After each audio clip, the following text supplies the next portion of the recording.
third matchup of the day coming to you right now, and I gotta apologize. I made a mistake just before we went to break. Unemployment not took the kids. It's Karn and Co. It's Karn and Co. So I do apologize for that, but we're not going to talk about them first. We're going to talk about Arial, Arise, and Tanner. I'll leave it to you because, history. Just a little bit of history. I'm actually really excited to talk about this roster. One second, I'm getting an echo here. You can be so incredibly excited, but we've just got to wait just a couple of seconds, I guess. Just got to wait a couple. One sec. Well, there we go. I'm sorry. I had a bit of an echo in my headphones there. I apologize to everyone on the broadcast there. Just echoing, can't think and hear myself talk at the same time. But anyway, going on to Arial Arise. Ignore all of that. Really, really strong roster. I mean, they came second last stage. We've got three. It's like a three-headed monster. You got Cerberus on this team. You got Jay. You got Freak. You got Mohesi. You've got a really good backline coming in from Reed and Reed Sync. This is a roster that we've historically seen. They win CL. Make sure that they've come into a position where, consistency has become an issue on this team, and they're just not performing the way that they need to be recently. That being said, we've seen it come out from them in a position where they're able to. Wow, I'm really fumbling my words right now. One sec. This is a roster that has historically performed very well. Recently, however, it's not been the case. We've been seeing a little bit of lack of consistency coming out of Playday 1, which we would have like to have seen a little bit more. One of the biggest highlights that I want to highlight from the last game was the fact that, Freak has been one of these top gunners, and he's not getting his gunfights that he needed to get. When they're on stream, they're very cold, and when they're off stream, they're winning all their games really dominantly. They had a very dominant performance yesterday where they won a game 7-2 on Oregon versus Gaming Gladiators, but yet today, or yesterday, it just wasn't all that successful. Grim? So here's the best part is I'm sure everything that Forceful had to say would be great. He's going to know that he doesn't hear us right now. And Connor, now it's time to hear what you have to say. So you can see him scrambling for it. Tanner, I'm sure you made some amazing points there. I don't doubt it. But now it's time to talk about unemployment, Connor. Yes, unemployment, sure, it's something that can plague a nation, but here it has plagued our Challenger League, especially this roster that used to be named after the titular man, Carnage Basketball or Carnage B. And for the rest of the team, you got Mikey, Hat, CZ, and Indy. There's a lot of changes going around all over the place and all these different shenanigans because I believe that Mikey's not playing for the first 4 play days. CZ and Indy comes in, or pardon me, CZ and Hat come in. Indy's playing a sub role, as well as Whitlock coming in and filling in, even though he wanted to retire. Zeno left the team. There's been so much chaos with this roster that they decided, you know what? Screw having a minimum wage job. We're just going to be unemployed and play Rainbow Six Siege. And so far, it almost worked. They did look incredibly good yesterday, and they might just be competitors. Mm-hmm. Definitely. It'll be interesting to see how they progress. Now, Tanner, you made some great points about Arial Rise. Could you just elaborate on those for us as you go into the critical points? Well, I think it was just TeamSpeak wasn't really catching it, but overall, Arial, like I said, we were deafened in TeamSpeak, so we couldn't hear you. Oh, the audience heard. The audience heard. I was fumbling. It was great. But biggest issue that they're having recently is consistency. Like, we know this is a top tier roster. We know what they're capable of. We know they can put up these numbers. We know they can win CL. They can make playoffs. They're always competitive. They got that champion mentality, but sometimes it just doesn't show. Like, I don't know what happened last night, right, when they were playing against Nocturnes. Well, actually, I do. Nocturnes were lights out. So hopefully I'm looking they can bounce back here. Maybe they can control the map ends. They can use that big berth that they got. But the biggest things that I need to see from them, if they're going to have that kind of success, is they need to shore up that consistency. They need to get Freak these gunfights. He needs to be able to get these picks on, especially on the defensive half. He needs to not get caught by surprise and maintain his situational awareness. And then the second big thing is on entry. They're a team that I think they had 7 of 11 rounds. They had the opening pick versus Nocturnes, and yet nothing came of it.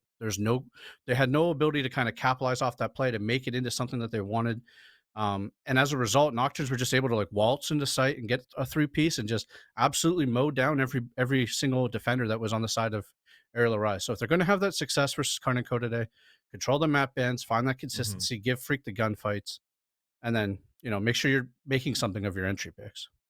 Now, unemployment, Connor, yesterday just barely squeaking out that win, so there's definitely things to talk about. Yeah, probably the biggest thing is, once again, the giant storyline that we have with Karn & Co. now unemployment is that they're going through a roster roulette every single week. There seems to be somebody that's out of town or has a prior commitment. There's almost no week for the first 5 or 6 play days that they're going to have their full normal 5 being fielded. And it's been hard it's going to be hard for them to kind of transition and understand that, hey, we still have new players coming in, especially when the entry game is so incredibly important this stage of Challenger League. You have 2 new players in the form of Hat and CZ filling in for Mikey, who's out of town, and Zeno, who left the team. But last game, they still did a very, very good job. Both of them were getting involved in those engagements. They were winning those gunfights.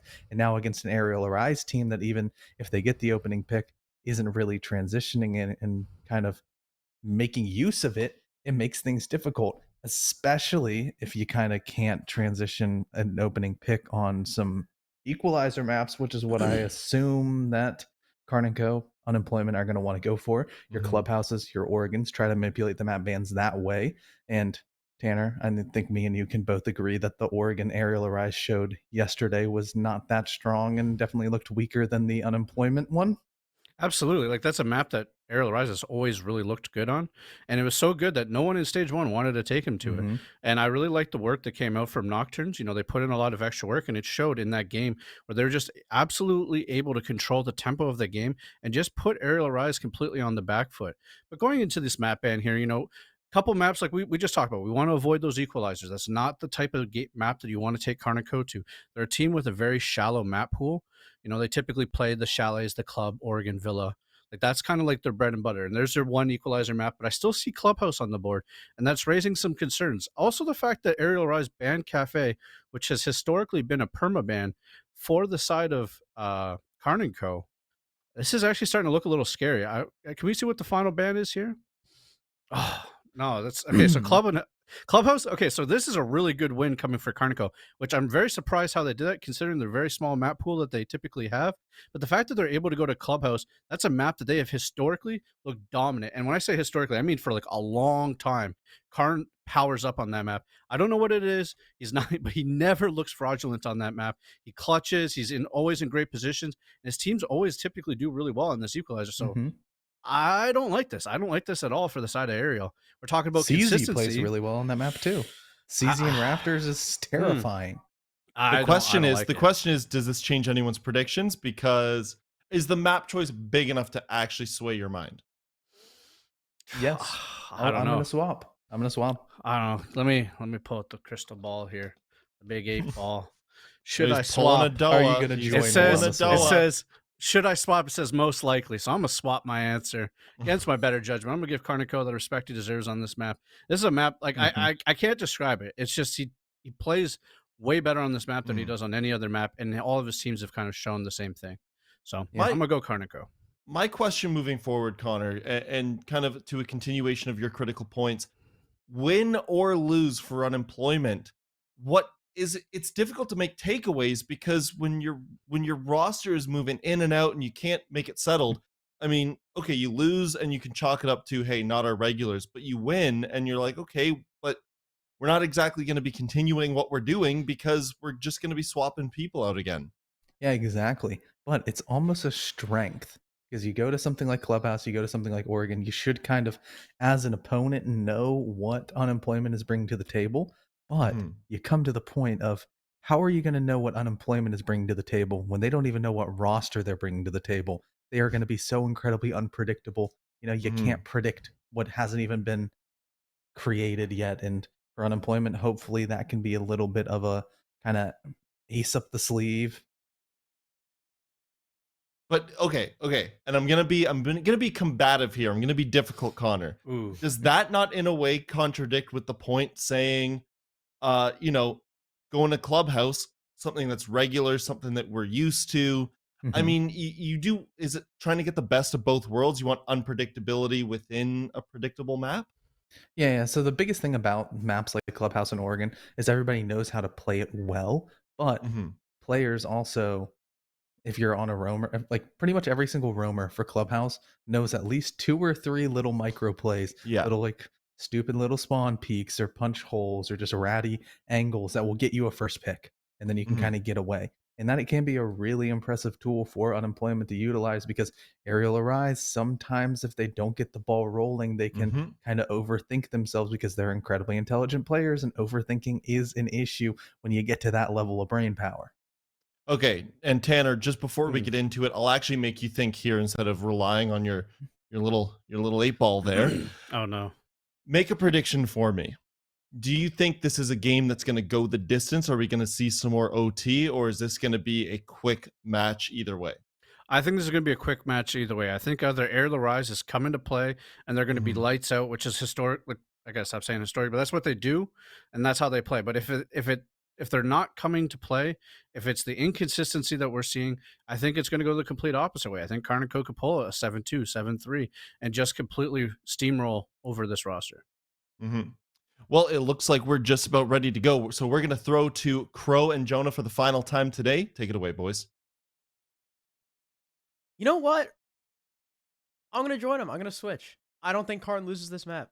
I mean, we did say that about Oregon once upon a time, and it was a very close game against TTK. They've lost it a couple times since, but I mean, this is Clubhouse. If there's any map that you can pug it out on, it's Club, and it's Karn on this map. Plus Ariel have lost this map to Outlast. I don't see Ariel winning this. All right. That honestly is a fair prediction given what our analysts said. I mean, I guess you're just listening to the smart people that are giving us the predictions, but in all honesty, I think that this is more of a toss-up than I think you're giving it credit for. Forceful said it's going to go one way or the other and it's going to be dominant, but I mean, Ariel Arise, I really do think that they are going to put up a fight with Karn and Co. More than that, I think they're going to win. I think Ariel Arise are going to be pissed after their loss to Nocturnes yesterday, and they're going to be coming back with a fervor, with a vengeance, and they're going to want to take this one as quickly as they can. But I do think it's going to be close. Enough speculating, though. We're diving into the map. That's our job, to talk about the action unfolding in front of us. So we'll do that here in just a moment. But before we do that, of course, the operator bans have to come out first. It's Clubhouse. It's not Bank. There are some new operators in the meta, but I still imagine we're going to see some pretty standard operator bans as far as Clubhouse is concerned, Harrison. Yeah, Maverick, very common. Hibana, also very common, though it's not very often that we see them both together. You've now eliminated half of the primary hard breach operators. You're left with just Thermite and Ace, one of whom will be played every single round, maybe even both, but I like this ban from Unemployment. So, okay, like I said, right, if there's any map that you can pug it out in the pool, it's Clubhouse. Plus, it's Carnage Beyond Clubhouse. But something that a Pug Stack-esque team like Unemployment are going to lack is that team coordination. And you really need that coordination, that utility play, that timing and communication to circumnavigate a bandit trick. So Unemployment say, you know what? Thatcher's left up. Maverick's gone. That frees up bandit. We're just going to take him out of the equation. We're not even going to worry about it. So now that, the pressure of having to try and get around that bandit trick as a team whose roster changes every Playday, now they have Indy instead of Mikey like we saw yesterday, a lot of that is alleviated. I like that ban. I think that's a great choice, actually, because if you think about Azami and those Kiba barriers now in the mix here, yeah, it could have been even more deadly, because those Kiba barriers could have not only sealed off the drone hole, you could seal off the window, or you can make the entry down into Lounge nigh impossible in order to deal with that bandit trick. I agree. I think the bandit batteries, removing those makes complete sense, because you have the Azami to worry about, and that would have been a whole nother beast. I am excited to see, in the remainder of the stage, if we see any combinations between the Bandit and the Azami, if we see that kind of synergy working together on a map like Clubhouse. But for now, we're going to have to wait a bit longer to see it, because it's just the Azami instead of the Bandit counterpart. We do have the Kaid, though, so those Electro Claws are still going to be a factor from Mo. It's not like they're ignoring that hard breach denial completely, but at the end of the day, and the focus of Unemployment here to kick off this round is going to be getting in the map quickly, just getting these entry points established, because they have an entire map to clear out. If we're thinking about the platform wall, or we're thinking about things that are very specific to CCTV or Jacuzzi and Gym, those will come a bit later. Right now, the focus is, can Employment clear the rest of this map to get down to the basement where the bombs lie? Already lost 2 drones in the very early round trying to clear these roamers. Freak setting up more of those Kiva barriers. He had a couple upstairs to help support that roam. One in gym that I like. That makes it way easier to play in. He's positioned up in cache. Kiva barriers could lock off some rotates depending on where the attackers are coming from. Cade Claw on the wall. Be disabled by the EMP. There's the follow-up from the exothermic charge. Karn will very quickly open up plat wall, but just as quickly, Mo gets the opening frag on Indy. The Sledge, a very powerful operator on this basement attack, and one of 2 sets of nades.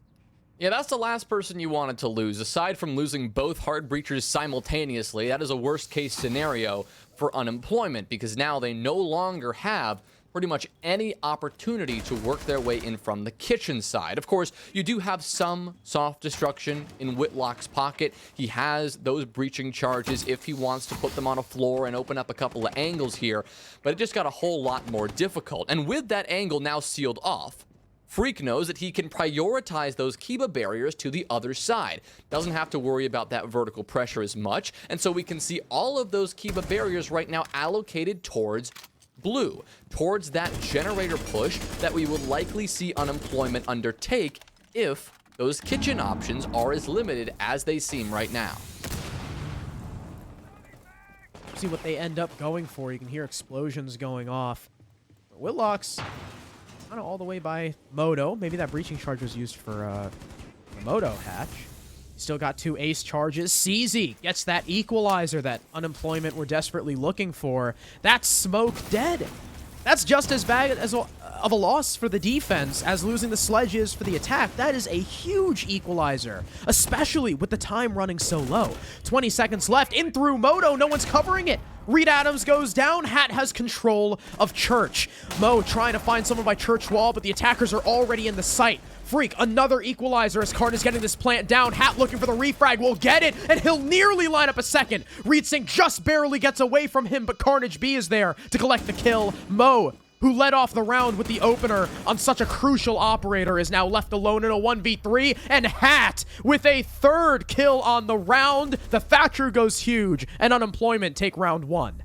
Yeah, good old-fashioned just walk in Church from Moto without anybody covering you and get 3 kills. It's that simple, right? You have so much site control at that point, and you can rotate into blue, right? You can rotate past those Kiba barriers, and all that utility we talked about essentially negated once that smoke was killed, and once the castle, who was caught looking the complete wrong direction, was blindsided as well. So strong work from Unemployment, a nice mid-round adaptation that pretty much negated any utility focus that we were talking about. They didn't care that they lost their Sledge. They seemed to make it work regardless. So nice work from Hat. Now Arial Arise, they're the ones who have to change something up. They're not going to go to basement again. They don't want to repeat what just happened. They're going to head upstairs now to gym and bedroom in an effort to find their first defensive win. So Unemployment looked good through the first round, if in large part due to a big solo play from Hat. I don't know why his name is Hoax, but that's Hat. Maybe it could be a fraud joke. That's a big thing to say amongst the T3, T2 community. But, I don't know. Either way, like you said, moving on. On to Gym for Arial Arise, a site that has become pretty much the secondary after Cash has changed, after Cash has become a lot less favorable for the defense than it once was. But it's still going to be played as an extension, of course. Wall being opened by Carnage B within 30 seconds.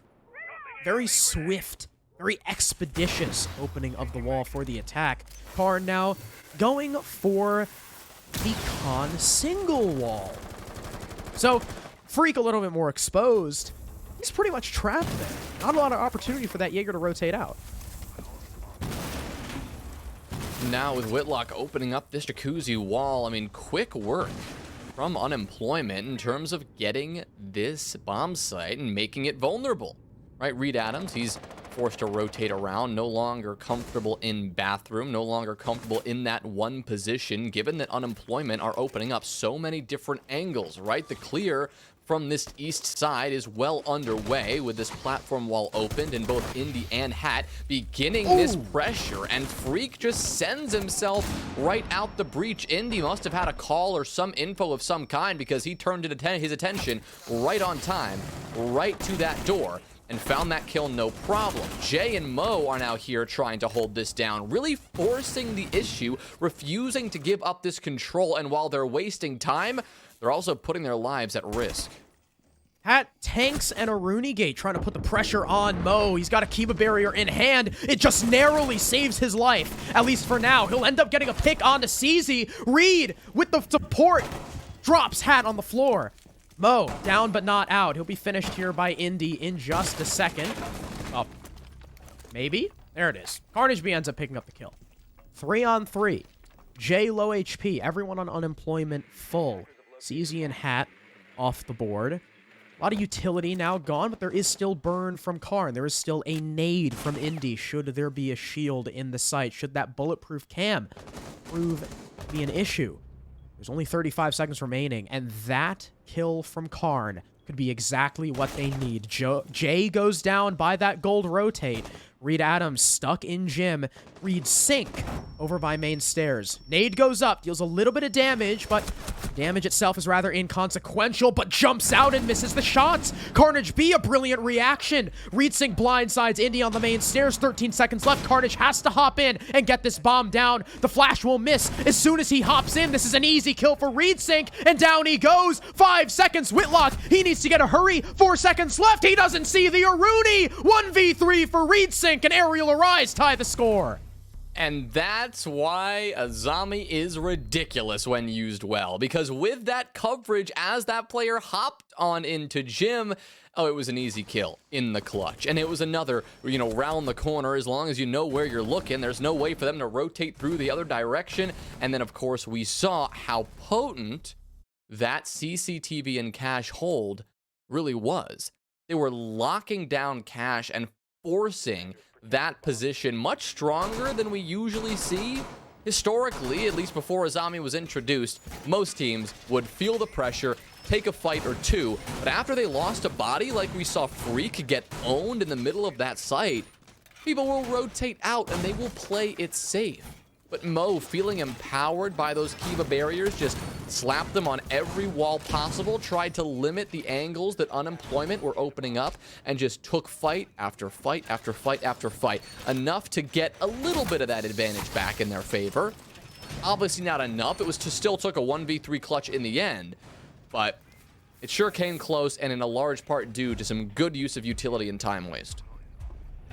Just realized not only a 1v3, but also in total a 4K from Reed Sink. Because remember, he got one of those supporting kills onto the cash clear while Mo was busy wasting time. But like you said, Aruni, I think that's really the first round where we saw Aruni be a game changer, like just from her utility.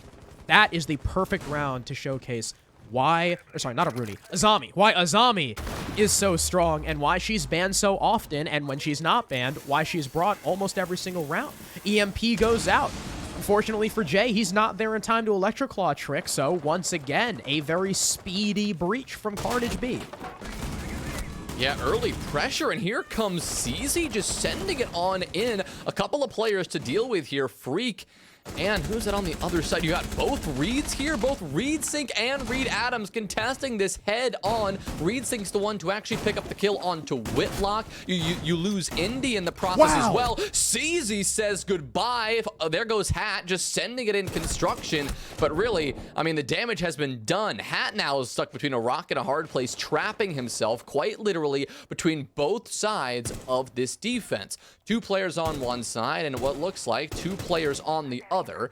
Hat with very few options, and Carnage B, I mean, he's got to work his way around just to recover this diffuser. Hat on 1 HP isn't going to be to do much either. 90 seconds, and Freak knows exactly what he should be paying attention to. He's going to keep an eye on this breach. Karn works his way in, but throws a drone out at the worst possible moment. Mo picks up the kill onto Hat at the same time, and there you have it. Arial take the round, no problem. I mean, that was just down to a good master side roam. I'm very confused at the decision to brute force that roam. I mean, there was so much utility dedicated to it. There were 3 bodies, I think, dedicated to the roam. Freak, Mo, and Reed Adams all getting kills because Unemployment decided that instead of seeing how much there was dedicated to the roam and figured, hey, maybe, the site has a lot less manpower on it. The plat wall is already open. You can go for it, maybe just leave a player or 2 there as kind of like pseudo flank watch to watch that master roam when they fall back. But they decide to hit their head against the wall. Unemployment go for the full clear, and they all get bodied in kind. I mean, Hat had something to say about it. He got 2 kills, but it doesn't matter in the end. Arial Arise pick up the round. They take the lead after 2 in a row before going back down to basement, the site that they started off with and the site that they lost. So Unemployment will be looking to repeat their success, taking it yet again, but I think Arial Arise are playing this round a little more close for the chest. Yeah, they're playing it differently, and like you said, a bit closer to the site. You have ReedSync, for example. He's playing Smoke with a shield in dirt, a classic position to hold. And they're not roaming as heavily. We do have some presence on this first floor, though. Freak, hasn't deployed all those Kiba barriers just yet, actually deploying a couple of them on this first floor to assist in a bit of this extension. Right now, holding Lounge, but with a quick and easy retreat down towards Secret and Blue when that pressure eventually builds. CZ, you can tell, is working his way up in Garage and trying to apply that pressure to both Garage and Oil Pit. At the same time, the rest of Unemployment is approaching from the other side. You can see some good intel work as well. 9 drones still to utilize, and right now, good enough because they've forced Freak to back off. They're not accepting any kind of aggression from this defense, and Arial Arise, they are going to make sure to back off and not lose any bodies early. This is a similar thing to what we saw last time with Arial Arise, just kind of teasing the roam, getting an early pick, falling back very quickly as well. So they give up the control to Unemployment this time. India's alive. Hey, Sledge, he can actually do his stuff. Maybe the execute goes a little smoother with him alive and with those extra nades in pocket. You can go ahead and breach over back Arsenal, making that position more exposed, denying any defenders playing there. Carnage B using his first exothermic charge on the blue hatch, looking like he wants to follow it up on the Moto hatch. EMP goes out. It's as easy as that because Jay is not in a position to trick it. So, both exothermic charges gone, both successful in opening hatches, and we're shaping up to have a Moto Blue take. Yeah, same take we kind of saw from Unemployment last time, but this time the big difference is those 2 Selma charges are gone. A well-timed Electroclaw trick will, again, redeploy that. Jay, just holding that position steadily, will not allow Whitlock to get the openings he's looking for. The opening, though, is found by Hat, as Freak is removed. Azami gone, and also Jaeger lit up and down. Mo is now taken care of. Hat is doing the exact same thing he did last time. Just walking in, unimpeded, taking names, and catching bodies. I mean, now it is Jay and ReedSync to do something, but they've got to fight in a 2v5. Even though they have intel, there really isn't going to be much they can do against this entire Unemployment team that is in the middle of the site. Unemployment deliver a flawless round. Once again, the good old walk into the site strategy, proving too powerful for Arial to deny.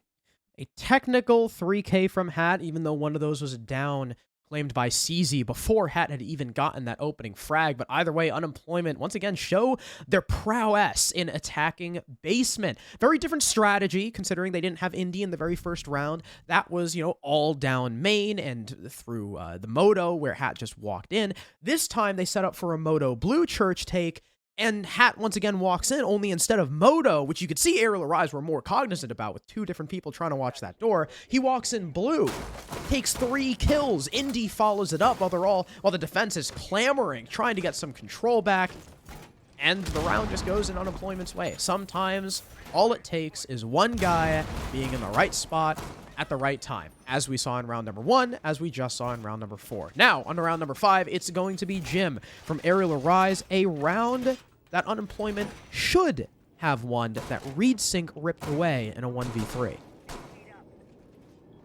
Yeah, quite simply for Unemployment, they just need to get a handle on that last player this time, right? And not do what they did in that second, or rather third round, where they just sent their way on in this top floor in an effort to take care of CCTV. Obviously, that didn't work, but their gym attack, for the most part, until the end, obviously, was pretty strong as well. We're probably going to see Arial Arise do the same cash hold. You've got Mo again on the Azami. You've got the Aruni Gates coming in from Reed Sync, and likely Freak, all to support a likely cache extension. We saw a camera being put up earlier from the Valkyrie of Reed Adams as well, just to make sure they have every bit of intel possible to utilize those Kiva barriers and to help these players on the east side of the map deny any sort of entry. Nice angle being held by Reed Sync as well down below, looking towards that stock door. First time we're actually seeing a defender downstairs. That's a bit interesting. Be worrying about Unemployment's late rotate below with those nades like we saw in the previous attempt of this site.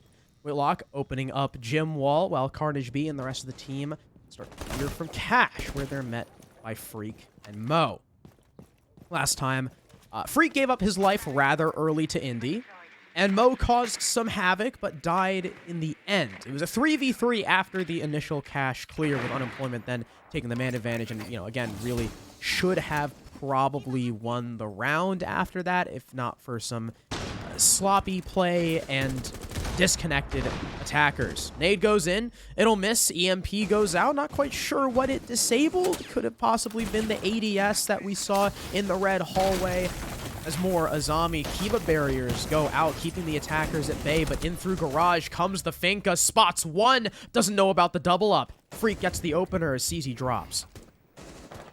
Again, Unemployment struggling with this clear. Last time they were able to catch a few, and this time, well, things are not going their way at all. Jay is able to take another down before eventually that is refragged by Hat. Indy, though, is still in danger. The Jaeger sitting close behind the green box. Hat just walking up, and Freak just stays completely stagnant. Jay is able to get another, as now the Valkyrie also positions in Logi to make an impact, but eventually backs off to the site. So as the skirmish finally concludes on the east side, Arial Arise come out on top in that 3v2. I did like that 1-2 punch they had with Indy firing shots to distract the Jaeger, making sure that Hat would remain unknown, but unfortunately they give up the trades, and Unemployment find themselves in a one-man disadvantage. Whitlock and Hat, the last two alive. Jay tucked in bathroom. Saw the way Hat was peeking. I'm not quite sure if he's aware of that, but he just walks on in, and it's an easy kill for Jay. Whitlock gets the refrag onto Reed Adams. There's only 12 seconds left to play with, and Jay and Reed Sync, they're smart players. They know all they have to do is back off. The Ace trying to test the waters, but Jay peeks out, deals a lot of damage, lands the killing blow, and Arial Arise take the lead once again, 3-2. Yeah, keeping things composed on that site this time. They did not give those gunfights, at least once they were in that 3v2. They gave 0 gunfights to the way of Unemployment without Unemployment forcing the issue. Hat had to swing all the way into bedroom, all the way up towards mattress, before anyone on Arial Arise actually presented themselves to him. That showcases that discipline and that patience that Arial Arise know that they have to deploy if they want to keep things consistent and win these rounds, especially after such a good early start. If you don't want to give the advantage back, well, that is exactly how you should play it. So Arial Arise, they've got one more chance to secure a final defensive round. Once again, going back to CCTV and Cash itself to get the job done. This one, though, likely going to be very different than what we saw last time, as Unemployment just full sent it on in through construction, through bedroom, through jacuzzi wall, trying to clear out those roamers, and that plan did not work at all. Yeah, we'll see if Arial Arise decide to go for that extended roam again. Hopefully Unemployment are ready for it this time. Something I'm a bit surprised about is Unemployment have not used repick once. Oh, never mind. I say that and Hat repicks to Zoe. I was about to say, they hadn't used repick once. In fact, I think they had the same 5 operators every single round. But now Hat will change it up. Off of Thatcher onto Zofia, figuring, hey, you know what? There's no Cade. There's no reason for me to play this operator. Might as well take that LMG, try to frag out as best he can, because that's really been the saving grace in the 2 rounds in the 2 rounds Unemployment has won. It's been 2 basement attacks off of Hat walking in and killing everything. guess he'll try to work that again. I mean, Hat has done almost every single round. He's tried to hit a crouch walk of some kind or a walk in a doorway of some kind. But this time, he's not going to be allowed to do that any longer. He will be the opening death for Unemployment as Freak gets that opening kill. And, well, as far as the rest of Arial Arise are concerned, they can once again deploy the patience that they showcased last round. Mo will be the next player to deal with this onslaught of Unemployment pressure, but with these Kiva barriers to assist this position on Garage Rafters, it's going to be very hard for Indy to do that by himself. He'll need some support from his teammates. He'll need more than just the one nade he has in pocket. You're going to have to get CZ involved. You're going to have to get maybe the flashes from Card himself involved in some capacity. Here they come. You hear the sound of those ADSs being burned, and that nade will go up and destroy the barriers, not Mo itself, but by extension, Mo is taken down. Without the protection, he was forced to take the fight, and Whitlock takes his head. Do they know about ReedSync downstairs, though? And apparently they don't. He gets a nice down on the Carnage B, but a very quick response from CZ will res the Thermite. Diffuser dropped, recovered now by Carnage B. We're still at an even man count. ReedSync had the jump on one, but couldn't finish the kill. A little unfortunate for our Resident Jaeger player, as Carnage B now has the opportunity to open up the garage wall, allowing a safe path in behind the bomb chassis. 1 C4 is all Arial Arise have to stop this plant, as Reed Adams had used his gas canisters on something else. I'm not quite sure what. Freak, of course, has this elevated angle that we've seen so many players play around. Trying to see if he can spot someone on rafters. He'll spot a rotate from one, but in doing so, reveals his position to Whitlock. The ace takes him down. Plant likely going to come soon. It's actually Karn, not behind the server, but in the tuck by the wall. It goes down. Indy gets a kill on the cover. Whitlock sure traded out. A lot of low HP for Unemployment, but only one body for the defense, and Unemployment clean up. We end up even at the half. Well, I think we got our answer on what type of game this is going to be. It certainly is going to be a back and forth competitive one, because at the half, we're all tied up at 3, and really there is no indicator as to which way this map is going to go just yet. Sure, you could say that Arial Arise haven't done enough to capitalize on the defensive side, but you could also say the same thing for Unemployment. Clubhouse is no longer a defensive-sided haven. We see this map going even more times than not. It is within both of these teams' grasp to take the control here. It just comes down to maybe Arial Arise will be better on the attack and Unemployment will be worse at defense, or maybe it'll be vice versa. Really no way of knowing at the moment. We'll have to see how Unemployment bring out this basement defense, but more than that, how Arial Arise manufacture a basement attack. Because if there's anything Unemployment did phenomenally well, it was those basement attacks. Because when they won those rounds, I mean, they weren't even close. My concern for Arial right now is when you're a pug stack, right? When you're changing teams constantly, when you don't really have consistent scrims, attack is a lot harder than defense, right? Unemployment just went even on their attacking side.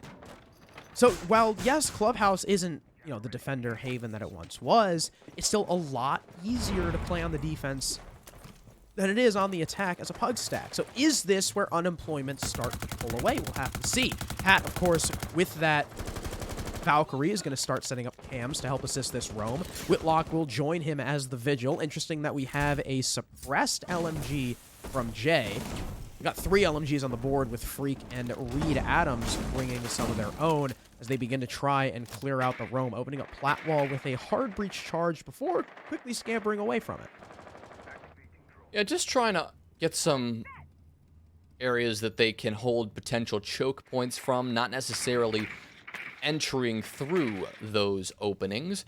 Because theoretically, once they get those drones in on that top floor and they confirm it's clear, I mean, there you go. Job done. If you can force Unemployment to back down to the site without actually getting your boots on the ground and putting yourself in danger, well, more power to you. Here they go. Here goes Reed Adams as he just sprints into Secret and takes the first fight. Freak will follow that one up, of course, with a kill of his own.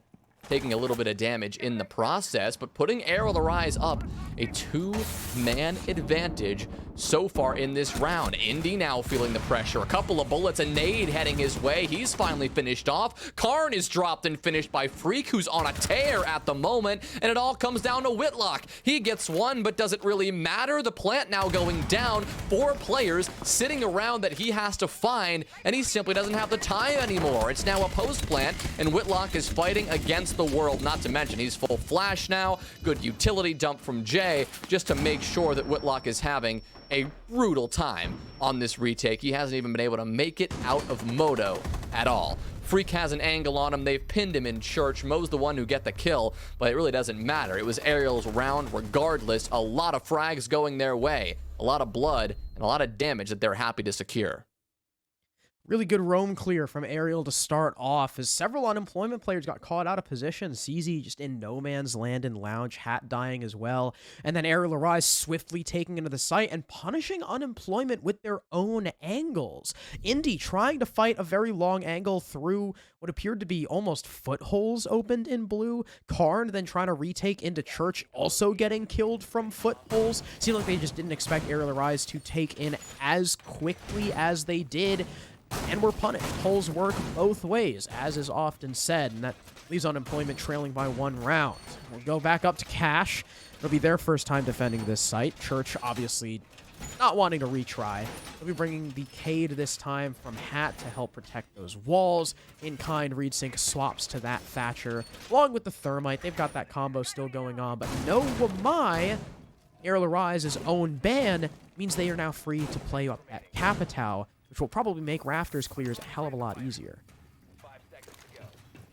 Yeah, they'll have the Flames to send up to remove CZ from his position if it looks like the Azami wants to hold that again.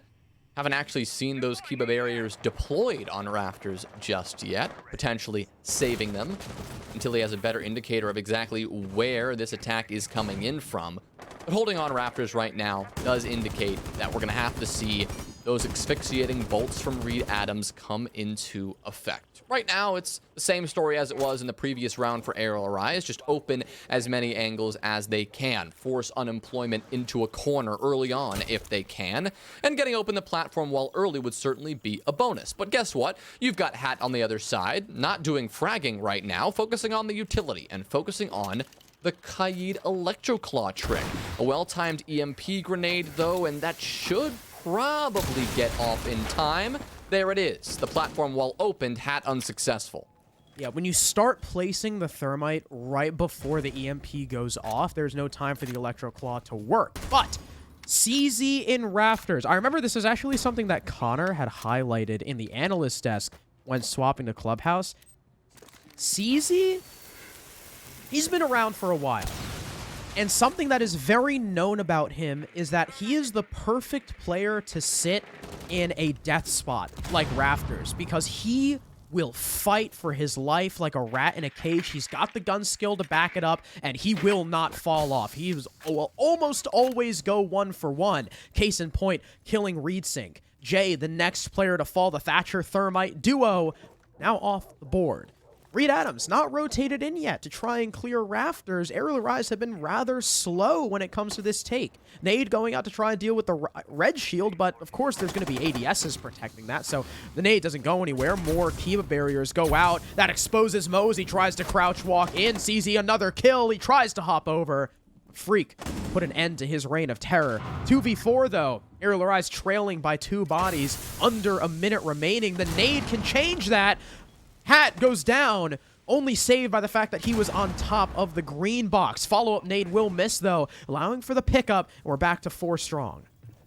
Love the utility usage there from Reed Adams, but the problem is it came too late on Rafters after Mo had already fallen, after the team had given up that position. He's now got to go crazy, but he doesn't have a way to even get into this site right now. Just taking the fight with Indy, but it doesn't matter. There's a Kiba barrier in his way. He'll punch it out and finally work his way into the site. He's got Freak to assist, and they're just going to go nuclear here. I guess Karn will answer that, though, with a kill of his own, and now it will fall on the shoulders of Reed Adams. He'll bait this plant to encourage Whitlock to swing, but the only thing that'll do is end up with a piece of buckshot in his face. So maybe not the best outcome at the end of the day. Again, these two teams, they keep on trading. We're tied at 4. And all down to Rafters. Unemployment nabbing 2 kills there, Unemployment actually grabbing 3 kills there, as well as Arial Arise being far too late with the firebolts. If Unemployment were pressured out earlier, if Arial Arise had just rotated Reed Adams earlier to settle that Rafters clear, they could have avoided maybe all of those deaths, at the very least Mo, and then you end up in an even 3v3, but unfortunate there. For Arial Arise, their timing, utility use is just a little off. Unemployment now rotate to Jim. They're going to keep the rotation going, just as Arial did, not retrying any of the sites just after. So no church yet. We'll probably see that next round, even if they lose Jim, because that's how Unemployment tends to roll, but we'll have to see how Jim fares first. And of course, they're extending all the way over towards Cash, a shield from Whitlock. They've got another shield from Carnage B that's likely placed somewhere in the site. Valkyrie, of course, going to be played almost every round for Unemployment, but we are missing the Azami that was so crucial in Arial Arise's win. Well, but it was also so valuable just one round to go. I mean, it's almost as if those Kiva barriers dictated the entire round. It dictated the pace of Arial Arise's attack into Garage, in fact, limiting all of their clear through Garage. It slowed down the take on Rafters after Arial Arise had worked their way up and finally cleared out that position. This round, though, Unemployment are going to take matters into their own hands in terms of simple gunplay. You don't need those Kiva barriers when you can just shoot back and shoot first. Already, the first kill found onto Freak. The MP grenade goes off, and that will enable Jay to open this construction single panel. At the same time, you've got Reed Adams opening up the platform wall. A lot of little things going right for Arial Arise, but the big thing, and the most important thing, was losing the Finka early, something that they're going to have to fight their way back from in an uphill battle the entire remainder of round number 9. It's an important pick, not only in terms of utility, but Freak also being the top fragger for Arial Arise, one of only 2 positive members of the team. Whereas you look at Unemployment, they are all fairly even with each other, with the exception of Hat kind of pulling away with it. But that goes to show that a lot of these rounds that Unemployment are losing are a lot closer than the ones that Arial Arise are losing. So that's kind of the story of the game so far. Dawn 6 goes up towards the floor, and it does not get the shield. I'm pretty sure, don't you have to shoot a layer off first?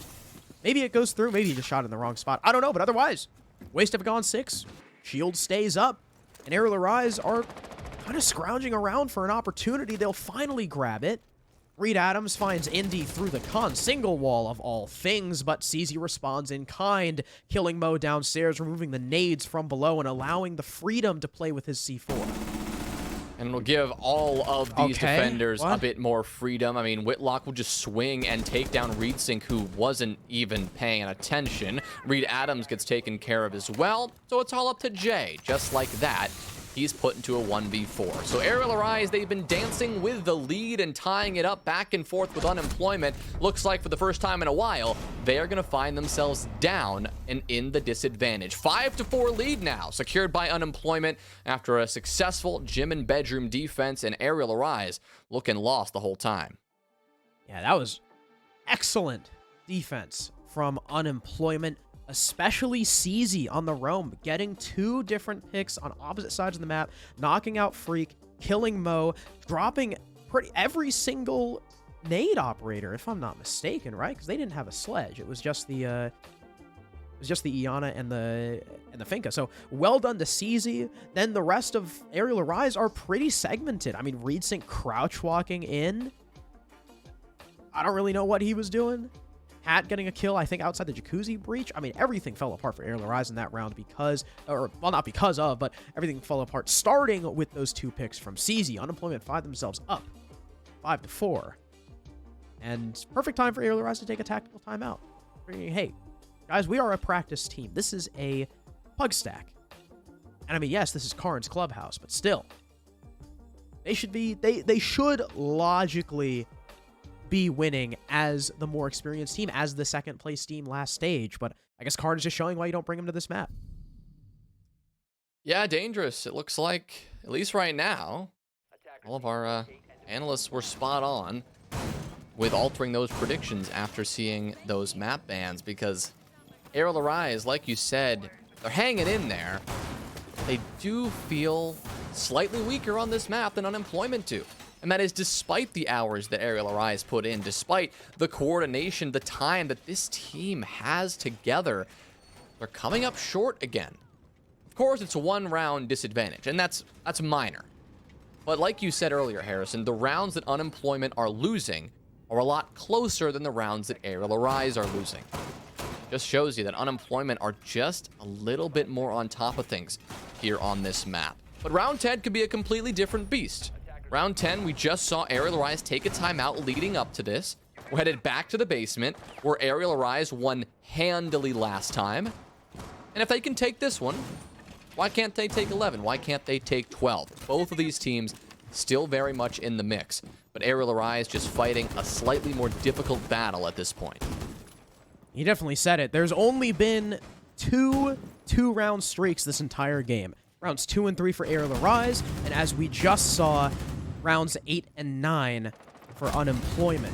So this could still very well be a back-and-forth game. If the trend continues, Arial Arise should take this round. Freak lines up one, but CZ instantly refrags, looking for another.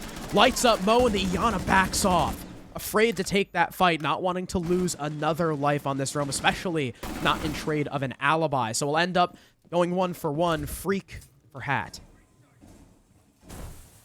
Freak for Hat, and I suppose trading HP almost perfectly between CZ and Mo, so they'll both be equally lit up here, neither with a chance to heal themselves back up. No Doc, no Thunderbird on the defensive side, and Freak, the Finka, again has been killed as the opening pick. That is not the theme that Arial Arise were hoping dictated their attacking half, but hard to say it is anything but, as they've really lacked the Finka and the explosive potential she brings in her pocket, and of course the power that primary gadget really enables the entire attacking team to have. But we are even in a 4v4, so despite the loss, this will still be an even battle when it comes to this site push. Arial Arise still have the use of those Thatcher EMP grenades. They still have the hard breach, and they still have the soft destruction in the form of that skeleton key from Jay. Every element necessary to get a good execute, they still have going for them. And as far as the defense is concerned,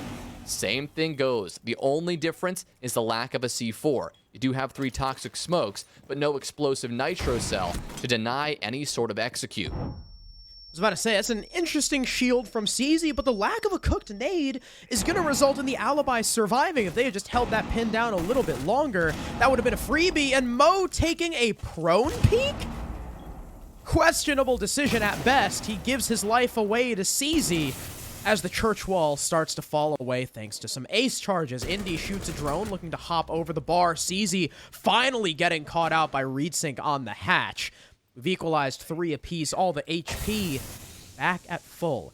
Indy able to tuck himself in the corner. Jay looking to work his way through Moto. All 3 players looking to work their way through Moto. Caught in the Banshee, quickly dealt with. They seem to know about Indy. Easy headshot for Jay. Plant going down for Reed Adams, but Whitlock comes in and denies. Jay so lit up. ReadSync needs to get this kill, but he can't. Whitlock ends up trading with him, and now Jay has to stick. Karn comes in. Unemployment with match point. Unbelievable way to finish that one out. A couple of quick trades in the end that go Unemployment's way, and a good old 1v1 in the end when the attacker has to stick the plant. Nothing that Jay could do to prevent Karn from taking his head clean off. It is 6-4, the first 2-round gap that we have seen emerge here on Clubhouse goes the way of Unemployment following the timeout from Arial Arise. Their inability to secure that momentum on a site that they won so dominantly before is not a good sign at all. You combine that with the fact that both CCTV and Gym and Bedroom have gone the way of Unemployment just 1 and 2 rounds ago. Arial Arise now need to pull out something crazy if they want to just send this one to overtime and at the bare minimum secure the 1 point that overtime earns them. Ooh, back to cash. Jonah, CZ's on Azami. He's holding no. rafters. Spooky, spooky. How's this going to work out for Ariel Arise? I, personally, would be terrified. Hopefully this time Capitao is able to do his duty a little earlier, before 3 teammates are dead. That's what I'm going to be looking for Ariel Arise. How quickly will they flush rafters? How quickly will Reed Adams actually be in position to flush out CZ as he sets up his Kibas?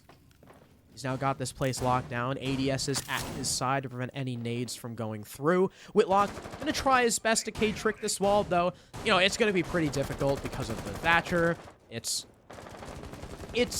one of those things where it relies more on your opponents messing up their timing than you having really good timing. So, it's not something that you can... No strat is going to rely upon you K-tricking with a Thatcher up. I'll try it anyway. Might as well. Might as well, as Whitlock does a good old stare down with the thermite. But, yeah, that is way, way, way, way too late. No problem there to get the platform wall open, but this is now the point in the round that actually matters, right? Arial Arise have got the wall open. We knew that was coming. Can they clear out rafters quickly? That is the only question. They know CZ's going to be here. Everyone knows CZ's going to be here. So Arial Arise should have a plan for this before they even load into the lobby. They should have somebody opening up one of those garage walls. They should have Reed Adams getting ready to go with those Capitao bolts. Right on cue, there it is. The exothermic charge goes off, and Jay gains that entry point. Now, Reed Adams can eventually work his way over there. As long as you have someone like Mo supporting you, preventing CZ from springing up and taking the gunfights with those players down below, you should be fine. It'll help if you have somebody over in secret, pressuring Lounge, making sure nobody can sneak in from concrete and get a kill there. And it looks like Arial Arise have all of the right things going for them. They've just now got to hit their shots, and they do. There goes Freak taking down CZ. The big adjustment has landed. There we go. CZ, knowing that the fire was going to come out, hiding in the corner by the window was really his only chance, but Freak was ready for it, and they're ready for Carnage B downstairs as well. Arial, 2 opening kills when they need the most. That leaves it up to Hat, Indy, and Whitlock. C4 and 3 gas canisters in hand, as well as now a kill for Hat, the first for his team onto Freak. The best kill that he could have asked for on the top fragger, but Mo follows it up with this well-placed nade. Luckily, that's not the C4, but the smoke does go down. Whitlock's alone. He'll be able to drop Reed Adams as well as the case. C4 to follow up, but it's going to go wide. And there's the crossfire from Mo. Easy cleanup for Arial there. After they took rafters, it was 1, 2, 3. I mean, that's what they needed.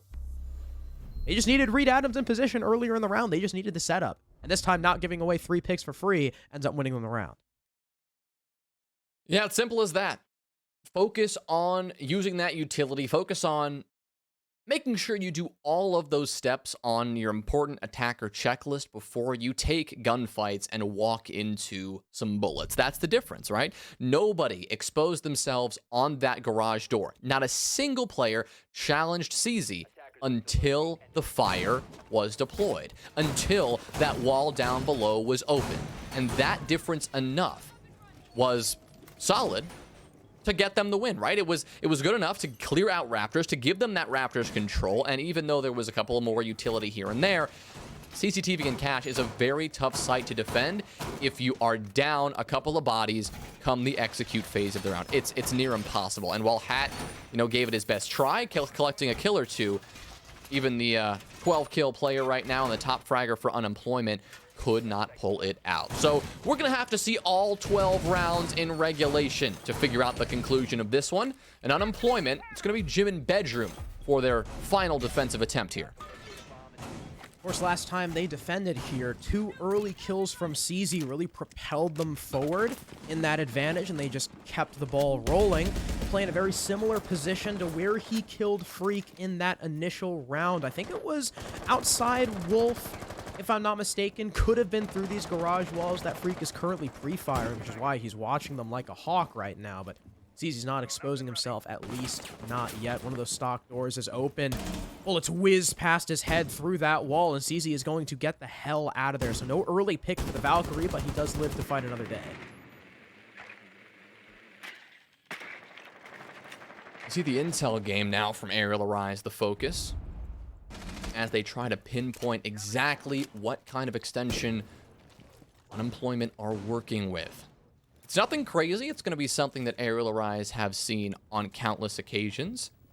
A good old mild extension into CCTV and cache. Hoax, actually, rather Hat already up into CCTV, challenging pretty aggressively by the server rack and catching a couple of drones before backing off. These early challenges, though, very effective at not only taking care of 4 of the drones, but also catching ReadSync off guard and taking that kill as well.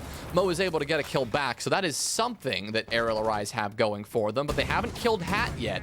And he is looking to take more and more engagements. Finally, Freak pushes in, joined by Jay as they work their way in and destroy that deployable shield. But Hat is able to take another. Are you kidding?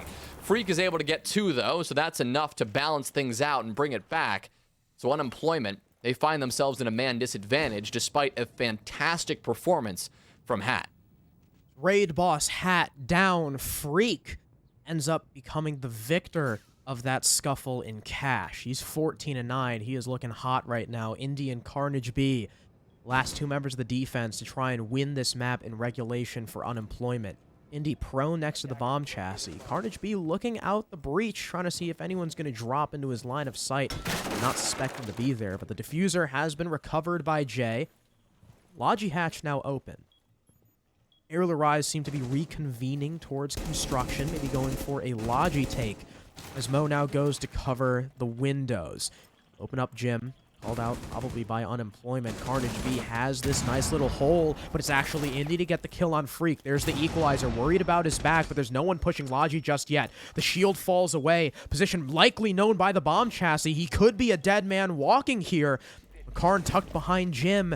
Arial Arise are not operating off of very much info. Karn lines up 1. Mo trades. It's a 1 versus 1 against Indy. Still behind bomb chassis. Mo doesn't know, or does he? He wraps around with the pistol. Indy doesn't even react. And we go to overtime.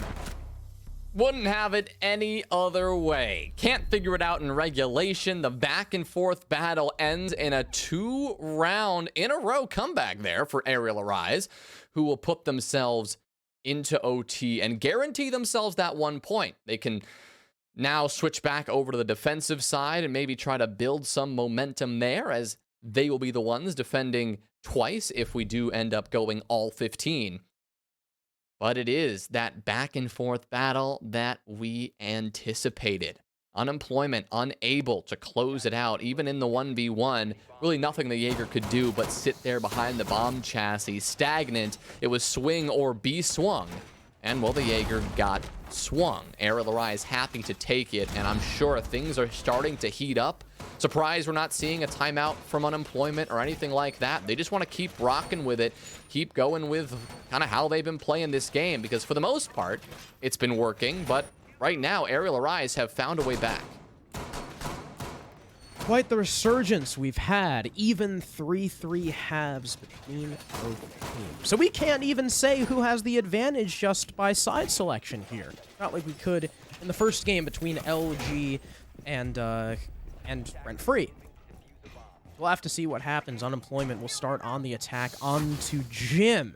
When they were attacking, they were 0-2 on this site. So I guess we can say for the very first round of overtime, Arial Arise have the advantage by grace of site selection. Will Unemployment change it up, right? Are they going to keep going with the Hat walk-in strat? I mean, it's been working fine. He's got 14 kills, and everyone on Unemployment seems to be working fine off of that. But they've also, right, they've got a lot of other options. They could easily slow it down, play a little bit more of that utility game. They don't need to worry about pace right now because they have already gotten a little bit of an opening in this jacuzzi wall with that Selma charge. They will finish that off with an exothermic to open it up for good and have this avenue to rush in if they deem it necessary. And, you know, they could at any point just decide to send it if they realize that, you know, wait a second, things are a little bit too exposed. They don't have to take the time to clear out things over on the CCTV and cache side of things if they don't want to run into what has been, in the past, a pretty fervorous hold on that side of the map. Hoax. Hat. the first kill of the round onto Freak. Seems like whichever team loses their star earlier tends to lose the round. Of course, it's not all the time, but it is fairly consistent. Reed Adams will miss his impact trick, allowing the Selmas to go off on Bathroom, flushing him back towards the gold rotate, where he'll join Jay. And Unemployment might have the hole that they're looking for. Mo takes a little bit of damage downstairs as CZ is watching the bar intently, making sure that no C4s are going to come up. Reedsink tries to alleviate the pressure, but ends up eating more damage than he deals. Hat looks the wrong way at the wrong time. Reedsink follows it up onto CZ with the re-engagement, and just like that, man advantage swings the way of the defense. Indy will start to move in. He catches Mo off guard, but Mo, what a reaction! Domes Indy. Now a 2 versus 4. The Hard Breachers, the only ones left. Carnage gets one on Jay to try and bring things back within one man. But an Azami Kiba barrier goes out, halting Whitlock's progress, at least for now. Send out a Selma, maybe opening the wall a little bit more, trying to destroy the Kiba barrier as well as the time starts to tick away. Drones go out, only 2 left for the attack, and neither of them are in Karn or Whitlock's pockets. They're operating off of very little intel, and Whitlock loses the fight to Mo. It looks like it's going to be Arial Arise's victory here, at least in the first round of overtime, unless Karn can clutch a 1 versus 3 in the next 15 seconds. He'll pre-fire through the wall, not land any shots. He's sure to die here to Reedsink as soon as he vaults the window, but he'll actually down him before Mo gets the quick trade. Mo going huge as Arial Arise take round 13. Yeah, this is where pug stacking can get you into a little bit of trouble, where when it matters the most, when you're in overtime and you're about to close out the game, all of a sudden you start to get a bit antsy, and slowly but surely you start to lose bodies, right? It was 3 separate 1v1 engagements we saw Unemployment take just then. And in every single one of those engagements, Arial Arise had somebody close behind to support them. Of course, didn't always come into effect, that second player. There was an example down outside when there was that bar engagement going on and that kitchen engagement happening where we did see Arial Arise supporting each other. But every time somebody from Unemployment took a fight, they were alone. They lost those duels. There were no trades. And Arial Arise just kept stretching and stretching that man advantage if those trades weren't being found by Unemployment, especially on a site like Gym and Bedroom. There's almost nothing you're going to be able to do when it comes down to the actual execute phase of the round. So well played by Arial Arise, not only to play off of each other, but to stay patient in the end. But it's not over yet. I mean, we've got to see Arial Arise now come up with an attack on Gym and Bedroom, something that they weren't able to do one time, and they were able to do another. Yeah, something I'm a little worried about, while it might not be over yet, Unemployment are 1-1 on every single site. So they don't have a guaranteed bastion that they can go back to. It's going to be a gamble no matter where they go, with Jim and Cash most recently both being losses. So we'll go back to one of those lost sites. It's Jim for Unemployment. CZ downstairs on the roam yet again, but if Arial Arise have this site figured out, they could close it out. Freak just ripping into that window and trying to open up that angle. Again, it's a little bit of that avoid the run out, avoid the aggression type game. We have seen that aggression from Unemployment before, especially from Hats, especially from Whitlock right now, who has that MX4 Storm and could always get a bit aggressive and a bit eager to take a couple of fights. Hat will be forced to fall back, though. No longer able to deny that breach, so he'll have to position in Cash itself. But again, we've seen Hat continuously swing from that doorway without remorse. It's what we saw just a couple of rounds ago, and it's already what we're seeing again right now. Freak hoping to identify that before actually walking into the engagement.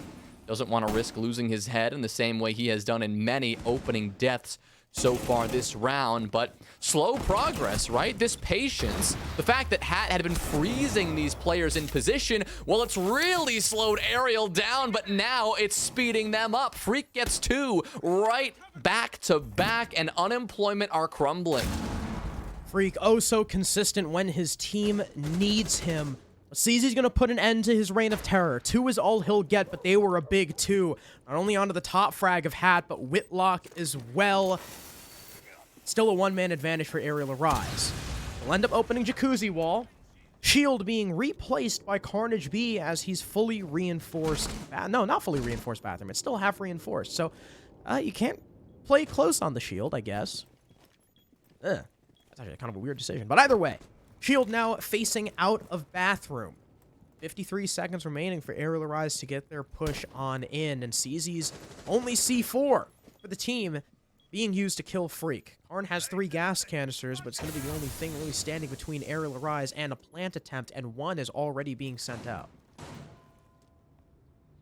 The first one, dissipating momentarily, will give Arial Arise a chance to make the push if they want it. Right now, though, focused on getting this pressure going from multiple sides. Here comes the Logi push. Mo collects the kill. CZ's been down. It's all up to Karn, and he is no more. Reedsync takes care of him, and Arial Arise with 4 rounds in a row make the comeback, send us to OT, and then take the overtime win. An unexpected result according to our predictions, but man, that was a battle to the end.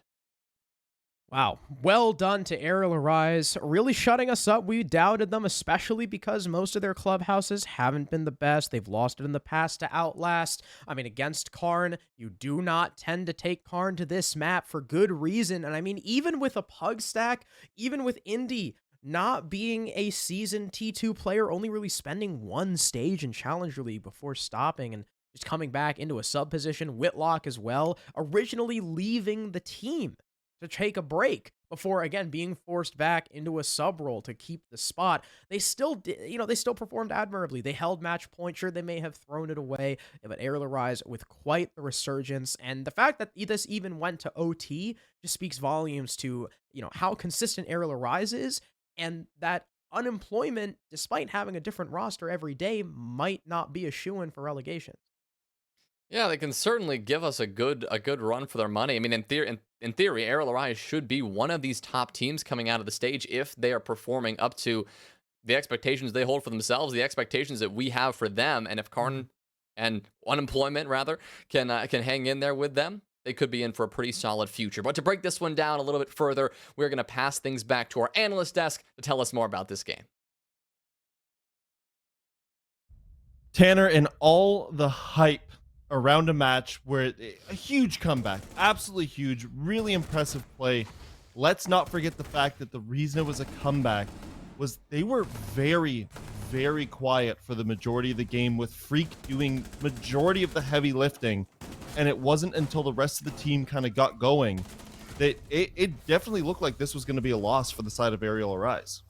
Absolutely. I don't know what it is with this roster. Well, I don't understand what it is with this roster, but it's like they need external pressure in order to start performing. Specifically with Mohesi here, going into round 10, he was 4 and 8. And over the next 5 rounds, right, he's going upwards of like 16 kills. Him and Freak combined for 30 picks. And I believe half of that happened on match point, from 6-4, 6-5, 6-6. 7-6, 8-6. Like they need that pressure. I don't know what it is. There's a lot of timing issues. There's a lot of focus issues, especially in those early rounds, and it kind of cost them a point here. Is honestly, Arial Rise, when they started to show up and perform in those last 5 rounds, they were very clearly the dominant team.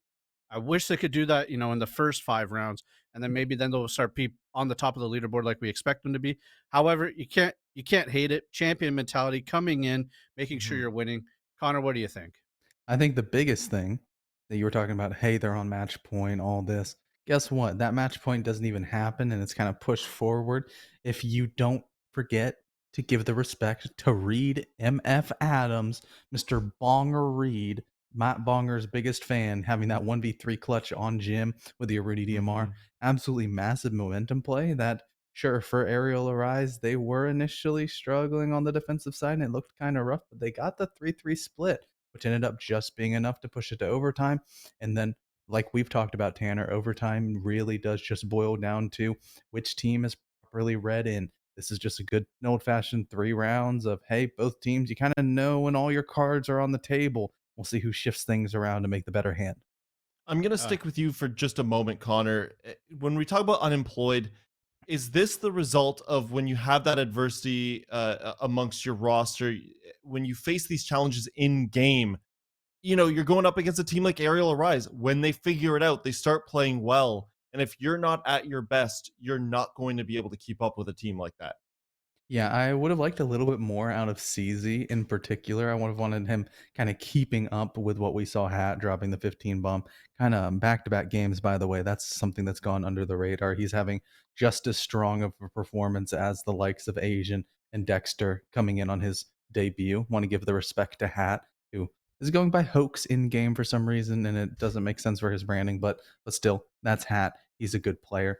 But the biggest thing for this unemployed roster, I guess, yeah, unemployment roster, is that this still is a victory and should be perceived as kind of like a positive. This isn't a full loss. They're still getting a point from a team that came second place last stage while they're going through so much roster pandemonium. And that means that the kind of team is taking a step in the right direction. Last stage, all we talked about with Karn and Co. was throwing shade of, hey, guess what? They look like they're playing 2018 Siege, trying to play utility meta when it doesn't work anymore. They're taking steps in the right direction and they look so much fresher. They look like they actually understand what meta they're playing. Tanner, partway through, obviously looking at Arial Rise, it literally was, I think early on at that point, I think it was Freak was something like 12 and 10, which, I mean, a lot of kills, but a lot of deaths as well. And then all of a sudden, these other numbers start popping up across the board, and you had those massive plays from multiple other players.